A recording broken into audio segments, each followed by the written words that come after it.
안녕하세요. 스몰 브랜드의 힘을 보여주는 스몰 브랜드 파워 스브파. 오늘은 떡 디저트를 만드셔야 되는데 떡을 찔 수 없는 상황이 왔습니다. 여러분들이라면 어떻게 하시겠습니까? 그런 위기를 이겨내고 10만 개 판매, 조그만한 신화를 쓰고 계시는 로야디의 김은송 대표님을 모셨습니다. 대표님 안녕하세요. 네, 안녕하세요. 안녕하세요. 저는 수제 디저트 전문점을 운영하고 있는 로야디 대표 김은송입니다.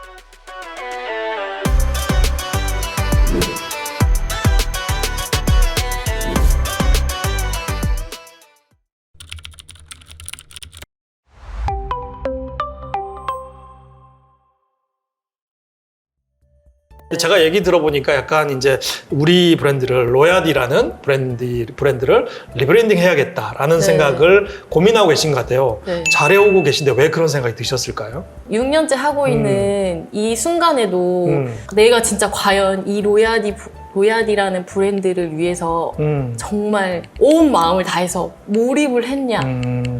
그렇지 않았다는 생각이. 너무 욕심 많으신 거 아니에요? 아니에요. 왜? 얼만큼 더 열심히 해요?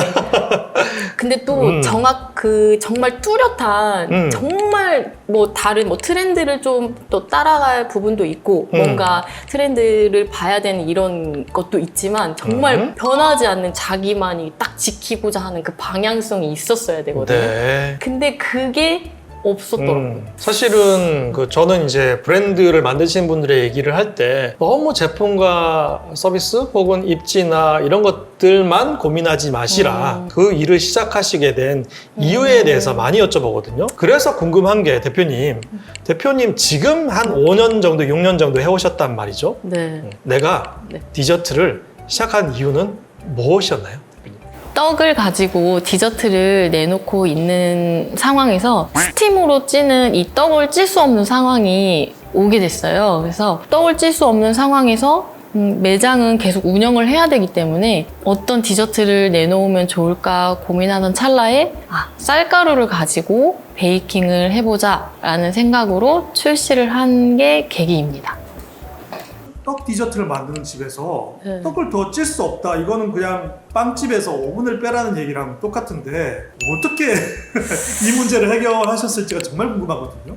이제 떡 찜기가 없어졌기 때문에 이제 떡을 이용한 제품은 나올 수가 없었죠, 바로. 그러니까요. 제가 매장을 바로 옮길 수 있는 또 상황도 아니었기 때문에 그러면 지금 이 상황에서 우리가 할 수 있는 게 뭘까? 그걸 고민하기 시작했죠. 뭘까요, 그게?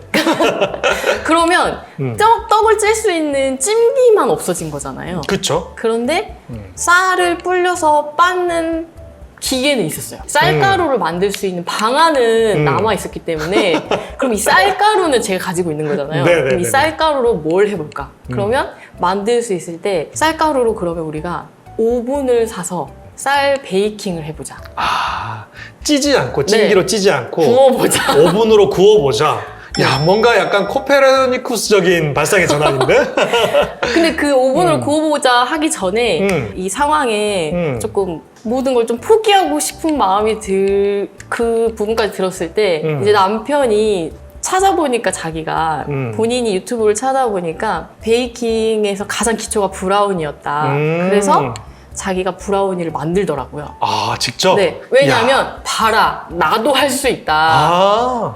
멋진 남편이네요. 나도 만드는데 은송아, 네가 못할 거는 없으니 우리 뭐라도 해보자. 그래서 가장 쉬운 베이킹 레시피가 브라우니였어요. 제가 이제 떡을 시작했으니까 밀가루와 버터는 한번 빼고 이거를 찹쌀가루로 대체를 해보자. 브라우니의 식감이 약간 꾸덕하잖아요. 그렇죠. 그 꾸덕함을 이 찹쌀가루가 대신해 줄 수 있지 않을까? 이런 생각을 해서 재밌네요. 네, 그렇게 해서 또 이 찰떡 브라우니를 선보이게 됐죠. 야. 저는 오늘 김은성 대표님 얘기 들으면서 어떤 생각이 드냐면 스몰 브랜드일수록 사실 시작할 때랑 상황이 달라질 여지가 되게 많잖아요. 왜 시작하게 됐는지에 대한 명확한 이유가 있으면 그 해법을 찾아내기가 쉬운데 그렇잖아요. 만약에 떡을 팔다가 떡을 팔 수가 없게 돼. 그러면 완전히 멘붕 상태가 되는 거잖아요. 브랜드 아이덴티티를 찾아야 되는 건데 근데 그게 반드시 좋아하는 것일 필요는 없다고 생각합니다. 저는 브랜드라고 하는 게 대표님이 할 수 있는 능력, 여지 여지와 역량과 또 시장의 필요가 많다는 거라고 생각이 드는데, 저는 대표님의 역량은 충분하다고 생각하는데 시장이 바라는 것에 대해서 조금 더 민감하셔야 되지 않겠나. 정말 많은 생각이 들었어요. 그러셨을 것 같아요. 네네. 아, 내가 정말 아끼고 소중하게 여겼던 이 제품은 이렇게까지 반응이 오지 않았는데 그러니까요. 정말 어쩔 수 없이 만들어 내놨던 이 찰떡 브라우니 반응이 이렇게 좋다고? 이게 대체 무슨 상황이지? 여기서부터 되게 많은 충격을 받았고 아, 소비자들은 정말 새로운 걸 바라지 않는구나. 네.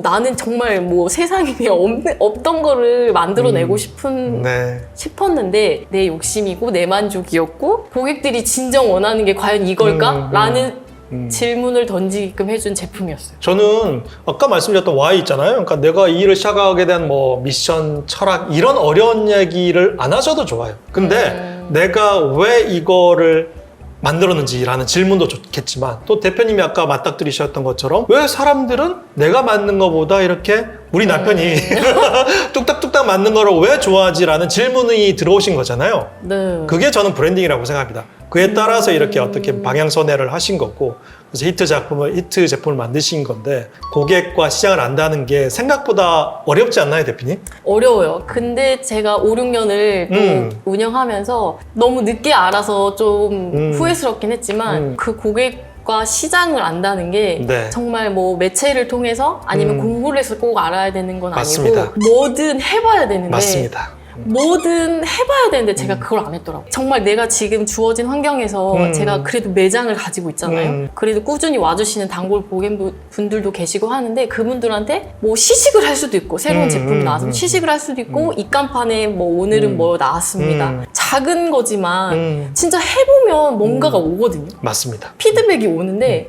그것조차도 안 하고 있었던 시간이 너무 많은 거예요. 고객을 알기 위한 그런 어떤, 네. 왜냐면 내가 신호를 보내야 네. 또 반대 그 피드백이 오는 거잖아요. 아무 일도 하지 않으면 네. 아무 일도 벌어지지 않는다. 네. 저는 그게 정말 맞는 일이라고 생각하고, 그래서 장사와 사업의 차이에 대해서 어떻게 보면 좀 깨달으신 건데 어떠세요? 장사와 사업은 어떤 차이가 있다고 생각하세요? 장사와 사업은 공통점은 우선 정말 많은 일이 있는데 이 많은 일들 중에서 어느 부분에 더 많은 시간과 노력을 들이냐에 따라서 장사와 사업이 갈린다고 생각하는데요. 장사는 제 몸을 움직여서 해야 되는 일들이 많은 게 장사라고 생각이 들고, 사업은 굳이 내 몸을 쓰지 않고 해야 될 일들은 다른 사람들에게 맡기고 중요한 방향성이라든지 뭐 사업의 굵직굵직한 부분을 더 깊이 고민하고 더 애를 많이 써야 하는 부분을 내가 책임지는 게 사업이라고 생각합니다. 저도 공감합니다. 저도 대표님처럼 이제 혼자 일한 지 한 6년 정도 됐는데, 혼자 일할 수 있는 건 한계가 분명히 있더라고요. 그게 네. 매출액이든 역량이든. 네. 어느 순간 같이 일을 해야 되고, 네. 그러려면 내가 하던 일들을 위임할 수 있어야 되고, 네. 또 잘해야 되잖아요. 네. 나보다 더 잘하게끔 만드는 그런 어떤 노력들이 필요하니까 지금 그런 시점에 서 계신 거죠. 소소하게 하고 싶다라는 마음을 가질 때와 네. 정말 성공을 해보고 싶다라는 네. 마음가짐을 네. 가졌을 땐 정말 다른 생각과 다른 행동들이 나오더라고요. 그래서 저는 5, 6년이라는 이 시간이 정말 많이 아프기도 했고 몸도 마음도 많이 아팠어요. 네. 네, 진짜 몸도 마음도. 그랬구나. 네. 우선 매일매일이 저도 그랬고 아마 힘드실 거라 생각이 들어요. 그런데 항상 좋은 쪽으로 생각을 하시고 시도는 두려워하지 마시고 포기하지만 않는다면, 정말 포기하지만 않는다면, 저도 5년을 넘게 이끌어오는 동안 정말 생각지도 않은 기회도 찾아왔고 생각지도 않은 제품들로 인해서 또 다른 게 얻는 것들도 많았기 때문에 꾸준히 한다는 거, 그게 정말 중요한 것 같아요. 이 업을 포기하지 않으실 예정이시라면 끈기 있게 끝까지 밀고 나가셨으면 좋겠습니다. 여러분, 그 지난 5, 6년 동안 또 얼마나 마음고생을 하셨을 거고, 대표님 저도 좀 그랬던 것 같아요. 근데 대표님 저희 6년 동안 견뎌냈고, 새로운 로야디의 어떤 도약을 준비해야 된 제2의 어떤 도약기 앞에 서 있습니다. 이 제2의 어떤 5년을, 6년을 준비하기 위해서 지금 김은성 대표님께서 가장 고민하고 계신 부분은 어떤 부분이 좀 궁금합니다. 제가 그 5, 6년을 보내면서 정말 후회했던 것 중에 한 가지. 완벽하게 할 수는 없어요.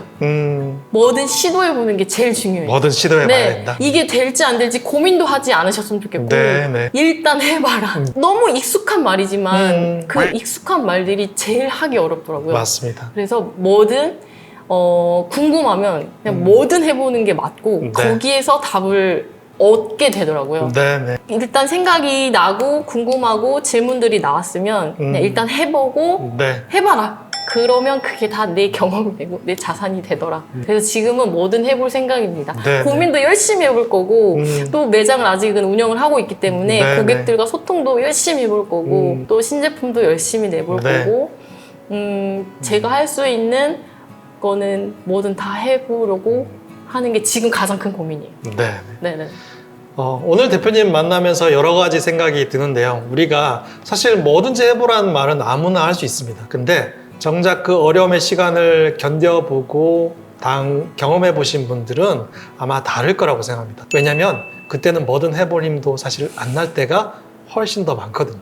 그래서 지금 로야디라는 브랜드를 보면서 저는 어떤 생각이 드냐면 이런 생생한 스토리를 갖고 계시기 때문에 대표님이 또 지난 5년 동안 6년 동안 어려움을 겪으면서 보이지 않는 그런 성장을 이뤄내셨고 또 성과도 이뤄내셨잖아요. 그래서 앞으로 이런 꼭 수제 디저트가 아니어도 어떤 일을 하시든지 간에 아마 대표님처럼 비슷한 어려움을 겪으실 거예요. 지금 하시는 분들은. 그럼에도 불구하고 대표님의 어떤 그런 어려움을 이겨낸 스토리가 그분들에게 용기가 될 것이고 무엇보다 이젠 또 알려졌으니까 유튜브를 통해서 알려졌으니까 대표님이 반드시 성공하셔야 되고 저희가 또 나중에 다음에 다시 만났을 때는 또 우리가 그동안 했던 시행착오를 성공도 얘기할 수 있지만 성공은 누구나 많이들 얘기하잖아요. 우리가 했던 시행착오에 대해서 허심탄회하게 얘기할 수 있는 시간이 왔으면 좋겠습니다. 그게 오히려 이 스몰 브랜드를 고민하시는 분들에게 오히려 더 적절한 얘기 되지 않을까? 크고 화려하고 성공한 얘기들보다 저 사람도 나처럼 힘든 시기를 지냈구나. 하지만 도전했구나. 이런 메시지를 같이 전달할 수 있었으면 좋겠습니다. 오늘 대표님 로야디 얘기 너무 재밌었고요. 감사합니다. 또 정말 앞으로 어떻게 성장하게 될지도 기대됩니다. 또 성장하셨을 때 같이 나오셔가지고 한번 얘기 전해 주셨으면 좋겠습니다. 여러분 오늘 함께해 주신 김은성 대표님을 응원해 주시고요. 더 멋진 로야디 기대하면서 오늘 이 시간 마치겠습니다. 대표님 고생 많으셨습니다. 감사합니다. 감사합니다. 고맙습니다.